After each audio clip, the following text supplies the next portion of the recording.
All right, guys, we're in the home stretch. We are now going to go to the Saffron Kel'Thuzad area.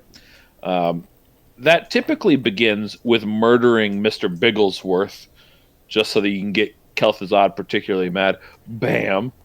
And then we see, like, oh no, killed his fucking cat. Um, then we run up here. Oh my God, we're in Saffron's lair. So this is how the pull starts on Saffron. The pull starts with everyone putting on their FR gear and taking a frost resistance potion. This is going to be a 3 minimum per pull kind of deal, especially while we're learning the fight. Hopefully, we've got enough people participating in the Frozen Rune farm that we can get people a little extra gear, and this becomes easier. However, we don't know how the output's going to look on that, so everyone be prepared. Um, so Saffron has a bunch of abilities. I'm going to tell him because I have to kill this fight fast because I'll get ice blocked. So I'm going to show you what they are as best I'm able. So he does typical dragon stuff. So he has a cleave and a tail whip, which means that you're not standing in front of him and you're not standing behind him. We're going to pull him facing basically right here. He's going to be pulling facing exactly on us.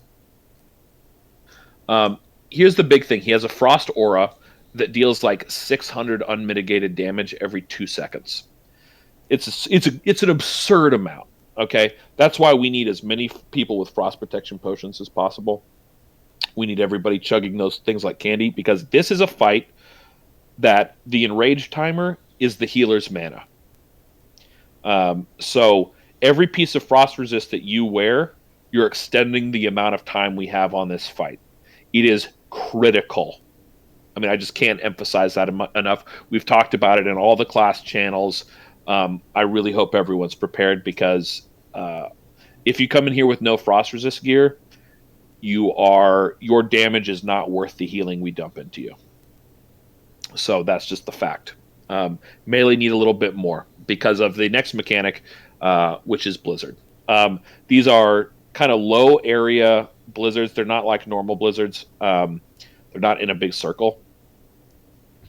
They move around. They hit very hard. Melee, you need to get out of them very quickly. The reason you're wearing more FR gear than anybody else is actually because since you guys are kind of clumped up as far as positioning goes, since you're kind of clumped up, you take these more than anybody else. I'd like everyone to note how big this circle is. Saffron's hitbox is fucking huge. Okay, you can get a really good amount of spread on the melee. You still need to leave room for the healers, but healers and ranged. But you can get a really good spread here, and it's a requirement. You need to be close enough, basically, for chain heals to chain, and that's it. So he also does a life drain on people. It is a curse. It needs to be decursed. Otherwise, Saffron heals too much. Mages, druids, you'll be split up on each side. So our positioning on this is going to be facing him this way. There's going to be a melee group on the left, a ranged group on the left, and the healing group on the left. Melee closest, then ranged DPS, then healers. And then same thing mirrored on the other side. So this boss is in phases. Those are all of his first phase abilities. So eventually, Saffron's going to go in the air, and he's going to cast Ice Bolts. He's going to cast it 5 times. It does a 10-yard AoE of considerable damage. People need to be topped off, and this is a hitting your Frost Protection Potion when an air phase starts is a really good idea because you don't want to take the Ice Bolt damage is substantial. So when he Ice Bolts, he turns you into an ice cube, okay, and does damage 10 yards around you. So what's going to happen is he's going to turn 5 people into ice cubes, and then he's going to cast a Frost Breath, which does a tremendous amount of damage. It will one-shot anybody. Does like 100,000 damage or some shit, or 30,000. It's not mitigatable. And you have to break line of sight with Saffron by standing behind an ice block. The tricky part is we're going to be on 2 sides so that we have maximum spread and Blizzard doesn't do as much damage. We are so we need everyone to stay spread out for the ice bolts in particular during the air phase. Now, once the fourth ice bolt hits, you need to be kind of close to where you think you're going to go, but you still need to have that 10-yard spread. Okay, because you do not want to take that extra frost damage. This is how you lose people on this fight. Is people getting too antsy about getting behind the ice block. Okay, so there's a decent amount of time after the fifth ice block before the frost breath hits. It's not a ton of time, but it is enough time. So you have every opportunity to get in place. So you stay spread. Fifth ice bolt hits, you run behind an ice block. Now, the tricky part is if we get like 4 ice bolts on one side, then everyone on the opposite side is going to have to start moving through and hoping, basically, that we don't get a really bad ice bolt. So you need to move while staying spread out. You need to be moving to this other side so that you can get beneath an ice block in time. It's unlikely that it happens. However, I can guarantee you it will happen to us at some point in our killing Saffron lives. Hopefully, it doesn't happen in the first week. That would be really cool. Or the first week of attempts on Saffron. I don't know if we'll get to him in the first week. So that's the fight in a nutshell. So I'll just start the fight. I'm DPSing him. I'm DPSing him. I'm DPSing him. Go up in the air, please.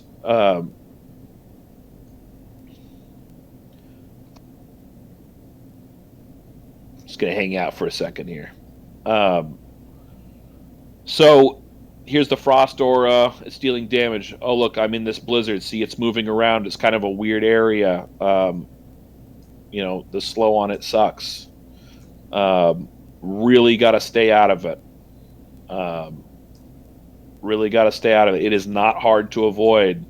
But if you're not paying attention, because there is a lot going on in this fight, if you're not paying attention, you will get screwed. The tank is not going to be moving around like this. I'm more simulating a melee. Oh, look, I have a life drain on me. Needs to be decursed. Okay, he's in the air. Okay, he's going to ice bolt me. So I'm... Okay.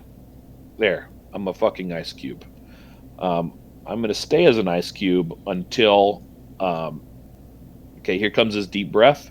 He's only doing it, I'm assuming, because there are no other targets for ice bolt. But when that ball hits the ground, it goes. So that's the amount of time you have to get beneath the fifth ice bolt. So that's basically this fight.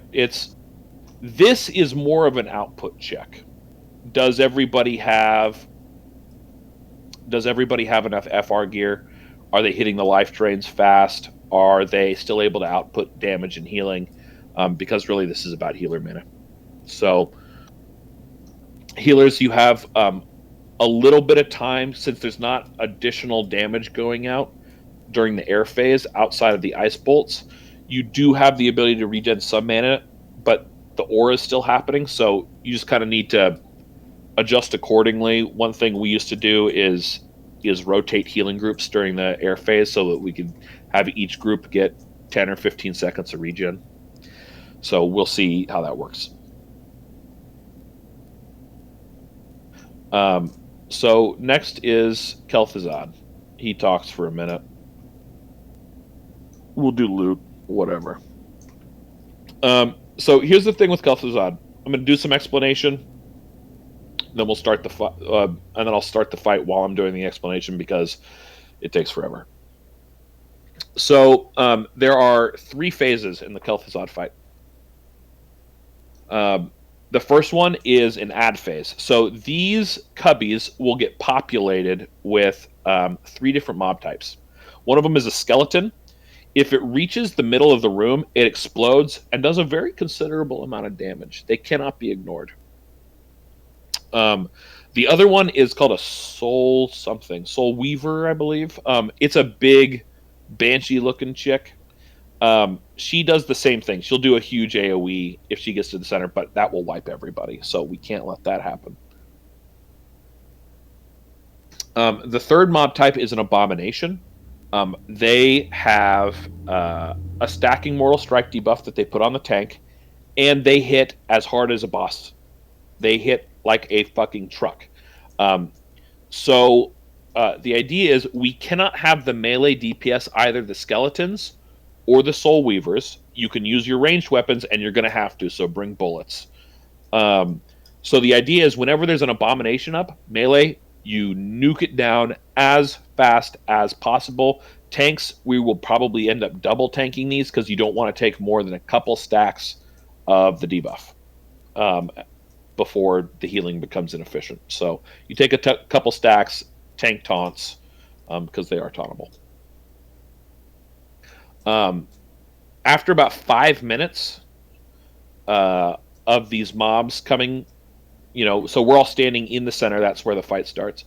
After about 5 minutes of that, the fucking actual fight starts. So I'll start this while I explain that. Okay, so here are the Soul Weavers, here are the Skeletons, here are the A-Bombs. So you'll see, okay, this is a skeleton. He's moving towards the raid. This gets progressively harder, by the way. Range, that's your responsibility. Everyone's shooting the shit out of that. You're shooting this. So I'm going to let a few of them get to the center as well. But while I start explaining phase 2. So Kel'Thuzad has a shitload of abilities. And they really are a pain in the ass. But this is going to sound like it's a really, like there's so much going on, but you need to think about it from your, kind of like Four Horsemen, think about it from your particular assignment perspective.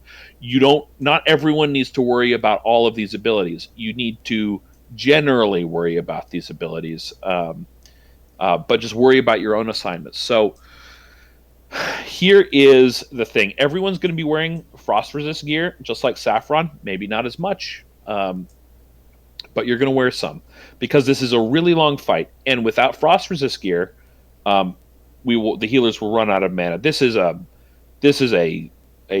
really shitty healing fight. There's a ton of damage going out all the time. So before we start the fight, we will have broken the room down into some sections, and those sections will have healers, mages, warlocks, in particular. Okay, so the first big mechanic that he has is a frostbolt volley. That frostbolt volley does a lot of damage, so it's unavoidable. There's nothing you can do. It's why you need to wear frost resist gear. Okay. This is just a reality of the fight, and so not only do you need to wear frost resist gear, you need to kind of try to make sure that you, as best as you're able, healers and also your own personal responsibility, that you are topped off, because if you're not topped off, a frostbolt volley can do a lot of damage. It's cast semi-frequently. It's just something that needs to be dealt with. Unfortunately, group heals are not that effective in this one. I mean, they kind of are, I guess, on melee, but because there's another mechanic that we need to watch for, which is called Frost Blast. So that encases, I believe it's only mana users or ranged classes. There is a mechanic that defines that. That will encase people in ice. And it will do, while you're in the ice, it will do like 130 or 150% of your total life over time. That person needs to be spam healed to live through it. So it's just like it's putting a dot on someone that will kill them, except that they can't use any abilities, right? I do believe it's ice blockable if we have any frost mages, which I don't suspect we're going to. Here's the other, the really, oh my god, it's Kel'Thuzad. The really shitty part about the Frost Blast is that it has a 10-yard range. So if you So that's a ability called Shadow Fissure. We'll talk about it in a second. That so if you hit somebody, if someone's within 10 yards of you and you get frost blasted, they're also going to be frost blasted, and one or both of you is going to die because there's not going to be the amount of healing to keep both of you up. So your personal discipline on your positioning, where we assign you to be and spread out, very much like Cthulhu, is absolutely paramount. If you don't do that, you're going to kill your side. And when a side or a couple of people from a side die, it's a cascading effect because then we don't have enough DPS or enough healing and we lose more people. It's really shitty. But like Cthulhu, we need absolute discipline on your positioning. No exceptions, all personal accountability. Okay. The next thing, you see Kel'Thuzad casting Frostbolt. That Frostbolt does a stupid amount of damage. It is single target and it's on the tank. There's going to be an interrupt rotation for the melee that absolutely must interrupt this because it will spike the tank. And if the tank isn't topped off or there's something else going on, adios tank. Okay.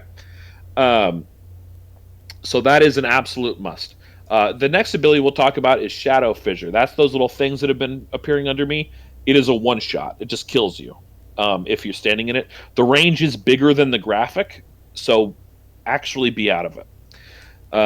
But that's literally no one should ever die from that mechanic, period. So right now, I have this thing called Detonate Mana on me. You see me I did a little arcane explosion there. That takes half of my total mana. It takes half of my total mana, and then I do a little AoE around myself of like 8 or 10 yards. That's another reason we stay spread out, because that will be tagging people all the time. It will, again, only tag mana users. And it is an important mechanic.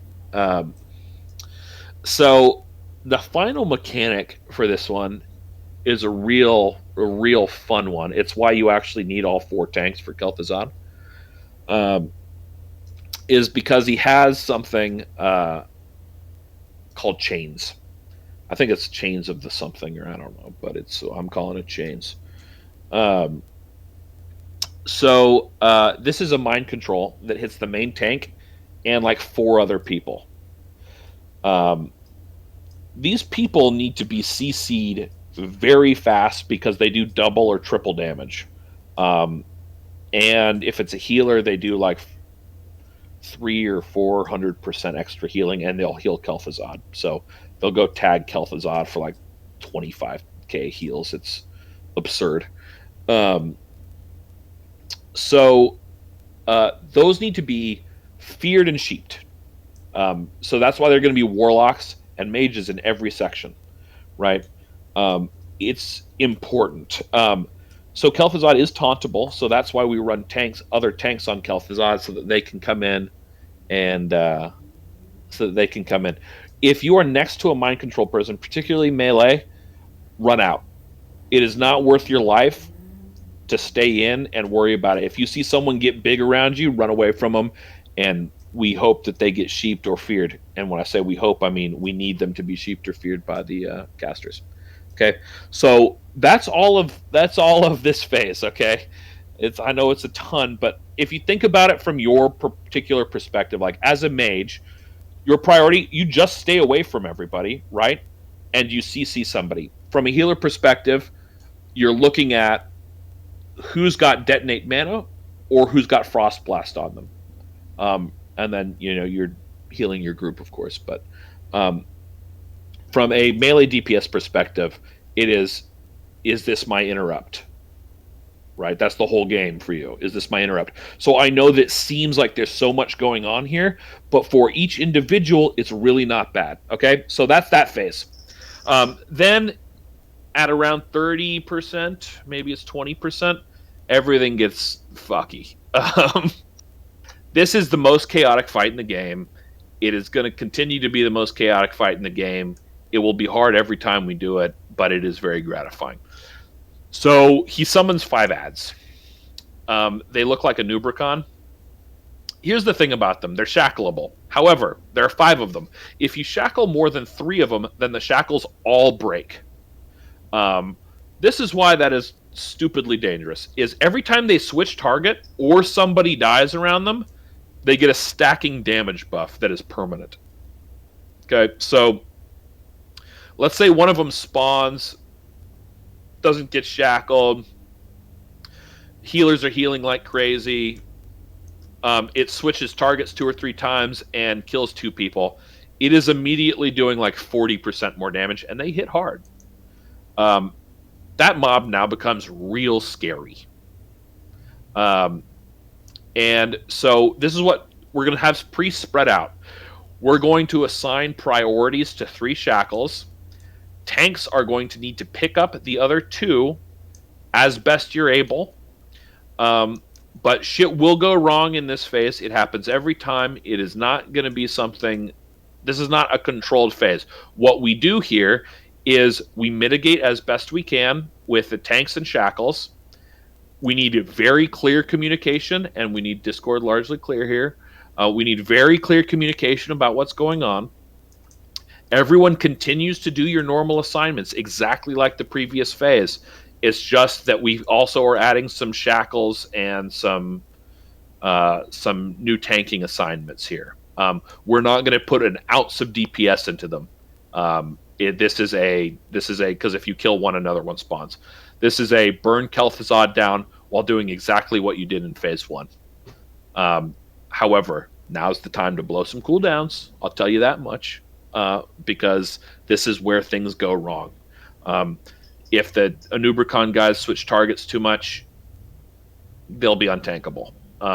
So a smooth, quick transition on those shackles makes or breaks the feasibility of this fight. And so basically you have to do like 10 minutes of work to hope that you get a smooth transition on it. So that's the math we're dealing with here.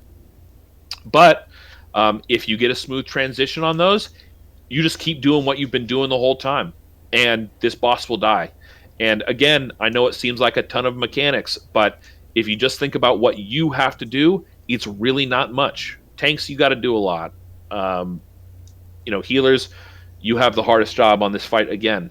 But this is a dead boss. See, look, here's the Guardians of Ice Crown. Why only one of them is spawning? Okay, well, they're spawning at different times here. I don't believe that they spawn at different times in 40. I think they all spawn at once. So it would be real easy if they spawn like this. Shit. Because we just CC the first 3, we pick up the next 2, and it's easy. See, there we go. He has 1 stack of the thing for some reason. And that's the fight. So let's do it. That's been your Naxxramas guide.